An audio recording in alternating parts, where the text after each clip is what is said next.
Hi, my name is Celine and welcome to my YouTube channel. I set up my channel because I want to offer solutions, support, guidance, sharing my experience to anyone who's struggling right now. I've been through my own struggles and challenges in life. The latest or the last being breast cancer back in 2016. So I really do know what it's like to go through a difficult time. I know we all do, we all have our struggles, but I also know that it's possible to come through really transformed after a very challenging experience. As cliched as it may sound, I really do believe that everything that happens, every difficult circumstance, is really about sort of spurring us on to grow spiritually, to evolve, to become the best version of ourselves, the fullest expression. And I know in my case, because I'm a bit stubborn and a slow learner, it took cancer for me to sort of wake up to that fact and to see that my life wasn't working anymore the way I was living it. And it absolutely has transformed me for the better. I mean, I just wouldn't change one moment of it now, as difficult as it all was at the time. So yeah, that's why I've set up this channel. I wanted to talk about today. I put two questions in the title. Other words for spirituality. I just wanted to explore that topic a bit and what it means to me might help and someone who's listening or watching. And also, I pose the question, can spirituality really be the answer to our problems? And I can say, for my experience, yes, I believe so. Doesn't mean we still don't get problems, but we have ways and a perspective on life that's quite different maybe to the way we lived before. So how am I qualified to answer these questions? I suppose I've mentioned a little bit there. My own personal experience is the first thing. As I said, I've learned a lot from the challenges I've been through. So I only talk about what I've experienced personally. I've read a lot, I've researched a lot, I've listened, I've learned from a lot of teachers, but I really only speak from my own experience. I mean, I obviously take on board and I've learned so much that's really helped me, but that's a big thing. Secondly, I am a published author, so I've written on this topic and I've written about my experience. I'm soon to publish my second book called Gifts from the Devastation, which is really on this very topic of overcoming great challenge in your life. I'm also a qualified life coach, and I trained as a life coach after I recovered from cancer because I really wanted to develop more tools in my life to help me. I knew I was on a path of growth and spirituality, and I really wanted to find tools that would help me with that because it can be challenging at times. It doesn't mean you don't have any more problems. You do, sometimes more. It's not always an easy path, but it's so rewarding. So I've sort of, I suppose, adapted a lot of those tools as well into what I call more spiritual counseling or coaching. And I took a lot about inside out living because that was the big shift for me, not sort of looking outside for answers, but sort of coming back inside. So I've developed a lot of tools that help cultivate that and support that way of living. So in terms of the two questions, one other thing. I wanted to add, because I was always reluctant to say it before, but I'm also a healer. I believe we are all healers. We are all here to heal, to grow. And a lot of my life experiences have brought me on that path because I've had to overcome a lot.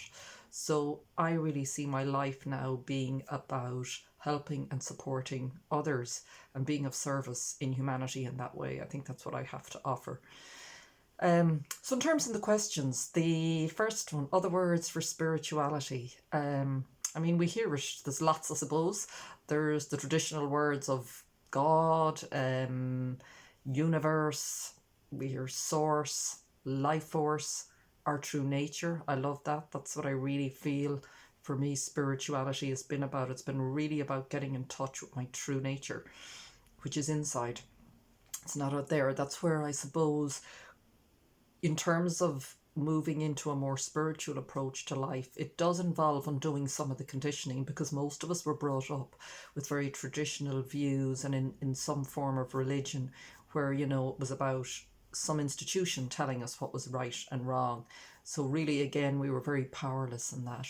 So, it does, as I said, it takes a little bit of undoing that, but if there's an openness and a willingness, What I have found once I sort of surrendered, in a sense, when I had cancer, it's like the universe just wants to bend over backwards to support you. I mean, you still have to do the work, but the universe there is really there to support you. So yeah, so that's how I see it. I even say to people like, not that I can't understand, of course, we all have our own experience and we're all in different places. It's just for me, I love to see other people really step into that power, because I found and I'm still finding that place within myself, and I just see the difference it makes to your life.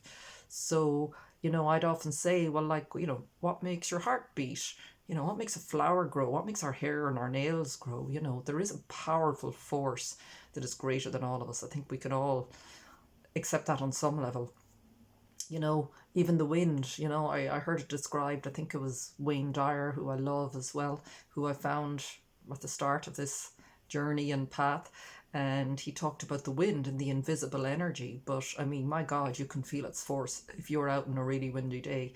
So just because it's invisible doesn't mean it's real. That it's not real, I should say. So yeah, that's how I would sort of talk about the word spirituality. And can it really be the answer to all our problems? Well, I believe it can, and I believe it has been for me. I think it's a missing link for a lot of people in their lives. It was definitely a missing link in my life. And I think that's a lot of to do with our conditioning. We're sort of reluctant to go down that path because we feel, oh, that's just religion, and that's sort of, we've, old memories and maybe, the conditioning that goes with that. So yeah, it was the missing link for me for a long time. I powered or tried to push my way through life. Just through the circumstances of my life, I'd become very much a survivor, very independent. I can do this on my own. Like I was just this physical entity battling away in the world. But it did come to a point, I got very burnt out, I had a car accident. There were lots of different things that happened, but it culminated in cancer. And I always say, well, I know this sounds a little bit glib, but it was the best of times, it was the worst of times. I don't know, that came into my head today. Charles Dickens, I think. And I don't say that lightly, like it really was the worst of times, because it was so devastating at the time. It was just, I remember just that room and sitting in that waiting room and getting that news, and even just the process. I fell out the door. I remember the back door of the clinic, and I was crying, and oh my God. But when I sort of processed that and came to terms with it, what really happened, it sort of surprised me, was I felt great peace. And I think it was I surrendered into this, there is something greater. If you just open yourself up a little bit to it, it will come in and try and help you. And that is what happened. Something greater started to take over in my life because I wasn't able anymore. So to me, yeah, as well, people often have said, so that was a big thing, but people often have said to me as well, well, and they probably see that about me, you're very new agey and woo-woo, and I don't know, it nearly gets me angry nowadays. I just get very passionate, because I think it's far from woo-woo. I think it's the most realist way you can live if you live a spiritual life, because it means you're taking ownership. You're recognizing that there is a power that you have in your own life. You are no longer a victim. So you have to take responsibility for your life, your actions. It doesn't mean you can control everything, but you sort of accept that, your intentions, how you behave, how you think, how you speak, you're co-creating all of the time with that power within you. And I'm seeing that now. I don't say they get again lightly. It was a scary prospect. It can be still at times, but just in sharing this, I'll finish up here. But in sharing this today, I just wanted to give a bit of food for thought, give my bit of a perspective. It's just, I suppose, a starting point. I hope it's helpful. I hope it maybe help you maybe consider things a little bit differently. Maybe look at life a little bit differently. I will share in other content and videos around a lot of the practices I use, because I think once we start to open ourselves up to that possibility of that power in our lives, you know, we do have to learn how to access it regularly, and life gets in the way, and stresses and anxieties, and there's many days when I say I go out of alignment, which is really I'm gone back into mental, physical Celine trying to sort everything out. And it isn't. It's when I let go of that sort of mental aspect and move into more feeling my life and moving with it that way, that the answers come. So I'll talk about that in other videos. Just want to say thank you for watching. I'd love if you subscribe to my mailing list. And if you click the link below, you'll see that you can subscribe there. I've also shared some links to do with my books, and I'll be sharing lots more free content as time goes on. So lovely to talk to you today, and see you soon. Bye.